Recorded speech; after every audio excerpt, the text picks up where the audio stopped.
G'day, my name's Mark and I made a box.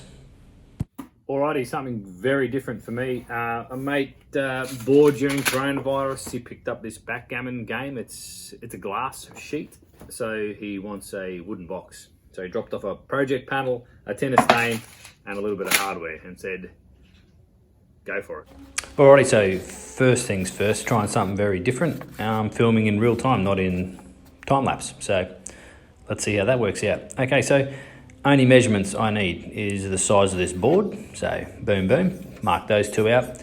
And I also just need to get the depth of whatever the biggest piece is, which happens to be the dice. So I'm just checking that against the thickness of this board, and it's about the same. So that's gonna work out pretty handy down the track. So I'm just gonna bust this board down. So I'll cut my square first that fits exactly to the piece of glass. That's pretty straightforward, just like that. Then it's pretty much just a case of marking out the board just to make sure that I can use this piece, not balls up, so I can get the job done with this one panel.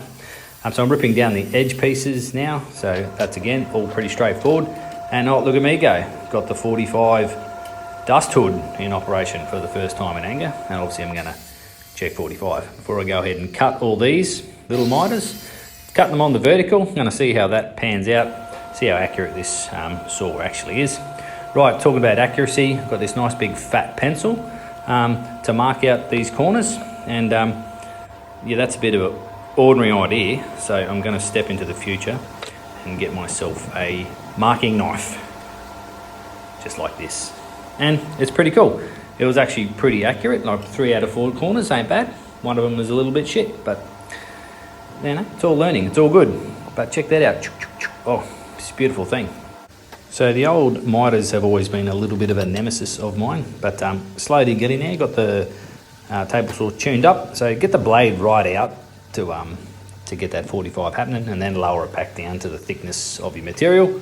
That seems to work pretty good, and then you can go ahead and rip them through, so on the table saw.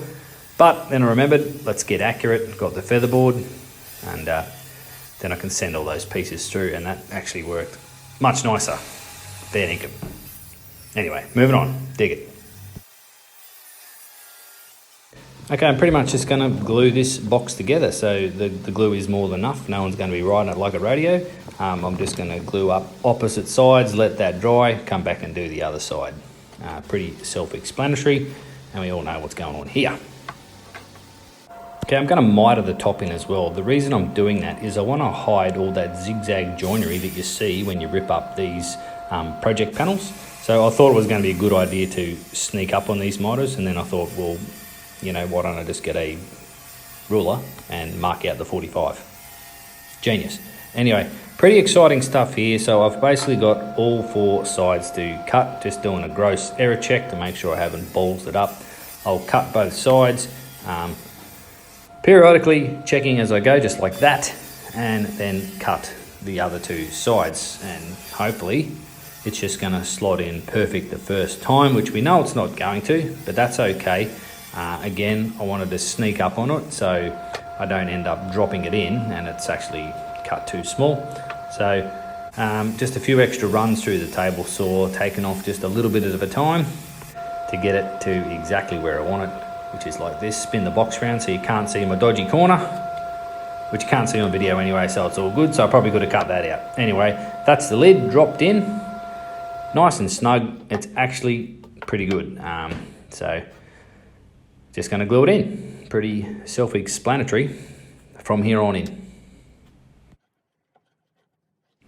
So I'm going to glue both pieces, top and bottom. Probably a little bit of overkill, but I don't exactly know how perfect this is going to sit in, so it's more of a bit of an insurance policy, if anything. And with that done, I'm just going to clamp it down, try and use every single clamp that I have.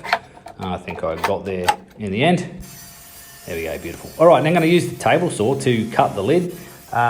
This went reasonably smooth. My outfeed table, I think, has moved a little bit, so I kept actually running aground just like that on the end there. Wasn't a big deal. I've got a nice neat cut. Right, what are we doing here? Don't know what that thing is I'm using, but I'm just using it to clear away a nice neat cut so I can then route out a small bit of material for the hinges. Didn't film that because that's boring. So is applying stain, but I filmed that, so film that. Go figure. All right, that's a bit of Jarrah stain. Actually turned out pretty cool on this oak piece of board, I think it is. Alrighty, next up, this is the hardware my mate supplied me. It was a little bit fiddly, but it looks pretty cool and sort of goes with the whole feel of this little project. Anyway, you notice you can hear all the shop sounds, etc. in this video. So I normally don't do that because I've got the dust extractor on. I've got my big ass fan that's just always set to category 5 cyclone. So it does get a little bit noisy, but it's worth a try. It doesn't sound too bad. Let me know what you think. Right, there are all the pieces chucked in. I've never played backgammon. Don't know how to set it up. So I just put the pieces on the bit of glass like this, so it sort of looks like I know what's going on, but clearly I don't. Anyway, very quick project. Thanks for watching. Get some more coming out real soon. Catch you later.